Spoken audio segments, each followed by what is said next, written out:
रुक रुक रुक रुक मैम आप बुलेट मैम हो ना? हाँ मैंने आपको फॉलो कर रखा है। दिखाओ ये देखो। हाँ ये मुझे फॉलो करते हैं। बताओ मैम आप सबको गिफ्ट देते हो, मुझे क्या गिफ्ट दोगे? आज हमारे पास कैश प्राइस भी और आईफोन, आपको क्या चाहिए? आईफोन चाहिए। ओके ले लो ये आईफोन आपका। Thank you. Oh my God iPhone ma'am, thank you so much. कैसा लग रहा है आपको? बहुत अच्छा लग रहा है। आप मुझे फॉलो करते हो? मैंने आपकी वीडियोस देखे हैं। फॉलो कर लो, ये 10,000 रुपए आपके। Thanks. Congratulations. Okay bye bye.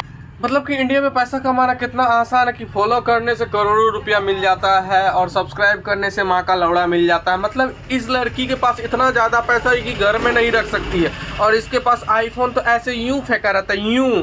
मतलब सट्टा प्रमोशन में इतना ज़्यादा पैसा गरीब को लूट करके अमीर के पास जाता, और ये बहन चो ऑनलाइन भिखारी, बहन की लोड़ी रांड बुरचोदा। और इसको देखो कितना ज़्यादा पैसा ऐसे फेंक के चल रही है, फेंक के। वो जो खोपड़ी उड़ता है गाड़ी का, लैम्बो में बैठी हुई है।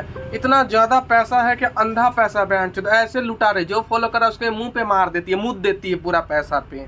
कितना फेंकेगी रांड।